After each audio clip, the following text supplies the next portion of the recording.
In 15th and 16th century Europe, there was a rise of interest in alternate routes to Asia due to the Ottoman control of the Black Sea. This gave rise to many historically significant explorers, one of which is Ferdinand Magellan.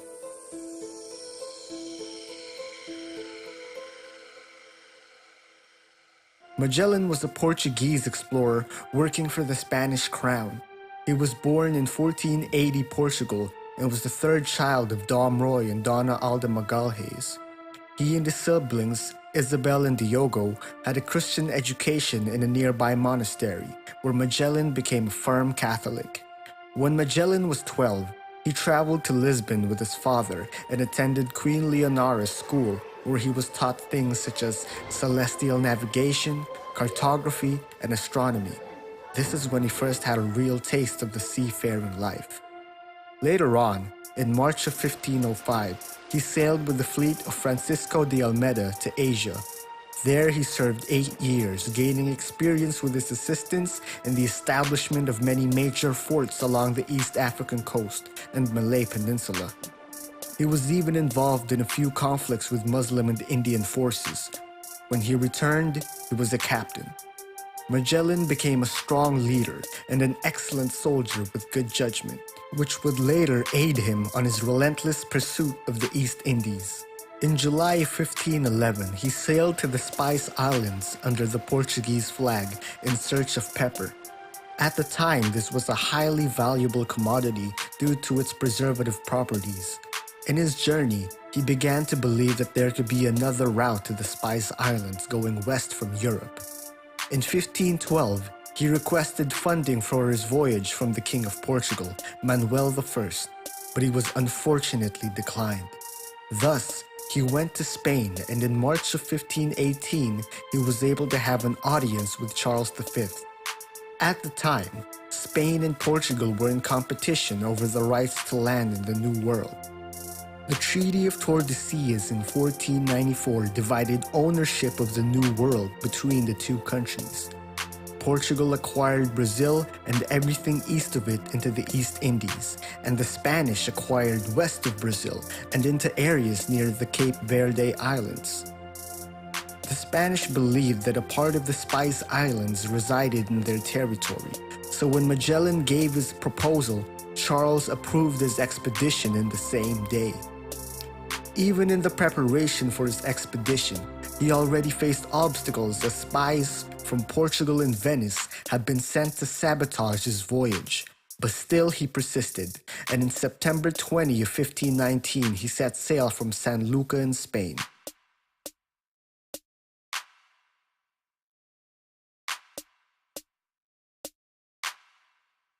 Voyage.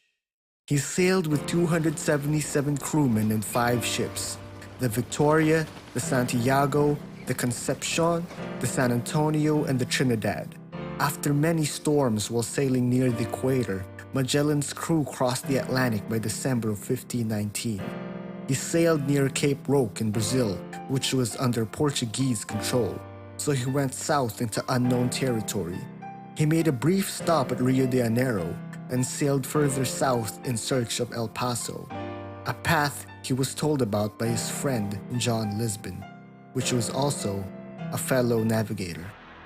After 3 months, there was no sign of El Paso, and continuous storms began damaging the ships. He told his crew to seek harbor where they could wait out the winter.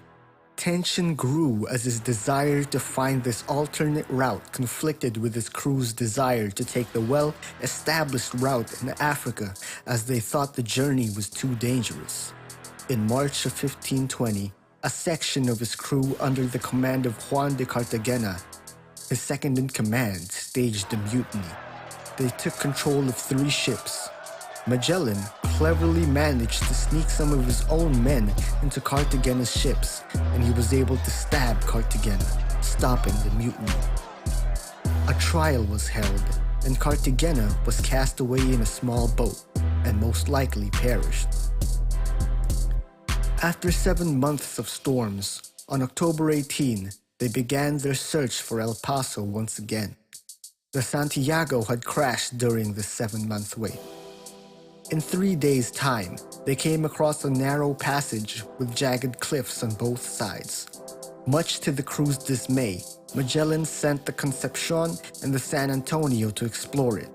On the two ships' return, there was a sudden storm that washed the two ships into the passage, and the Trinidad and Victoria was swept out to sea. Magellan fought through the storm and returned to the inlet, and out of fear of the destruction of the two ships, he rushed into the passage. As the Concepcion and the Santiago came into view, they realized that they had found El Paso. They navigated through what is now known as the Strait of Magellan until November, and in that time period, the San Antonio deserted and returned to Spain. The crew was disheartened by this desertion, as the San Antonio carried much of their food, but Magellan persisted through. The travel through the Pacific was perilous due to its size. Many men died from hunger and scurvy. One of Magellan's crewmates, Pigafetta, wrote that they had not ingested any refreshments in 3 months. On March of 1531, their food supply was gone. But after 2 days, they reached Guam. The people of Guam were hostile, so Magellan quickly resupplied and set sail once again. He found Samar in the Philippines on March 16, and thus he found the islands that he could provide for the Spanish crown. Magellan died in these islands. He attempted to combat the indigenous of the Philippines, but their numbers were too small in comparison to the islanders. Luckily, the crew's chronicler Pigafetta was able to escape and eventually return to Spain. The lone ship Victoria returned in November of 1521 with plentiful bounty from the Spice Islands. The Concepcion had burned down, and the Trinidad had been captured by Portugal. Magellan is a very significant figure in history. Although he was first hated in Spain due to the bad-mouthing of the crew of the San Antonio, his deeds were too grand to be ignored. He had shown the full extent of the globe and found a route to the Indies by going west. He had found a path in the southern tip of South America. He crossed the Pacific and discovered many new islands.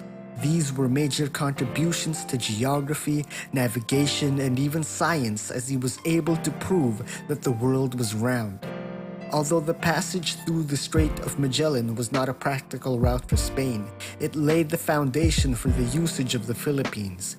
It became a very important middleman in international silver trade between Spain and China later on.